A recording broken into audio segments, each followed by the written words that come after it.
بسم اللہ الرحمن الرحیم اللہ کے نام سے شروع جو بڑا مہربان نہایت رحم والا ہے۔ حضرت علی رضی اللہ تعالیٰ عنہ نے فرمایا، تنہا چلنا شروع کرو تو ہر راستے میں اللہ تھام لیتا ہے۔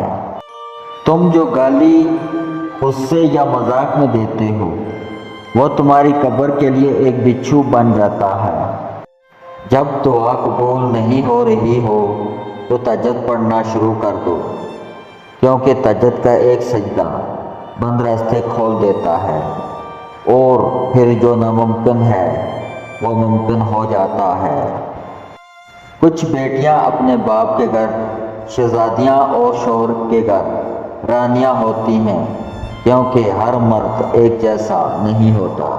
حضرت عائشہ رضی اللہ تعالیٰ عنہ بیان کرتی ہیں، نبی کریم صلی اللہ علیہ وآلہ وسلم نے فرمایا، وہ نکاح سب سے زیادہ ببرکت ہے جس میں اخراجات کم ہوں۔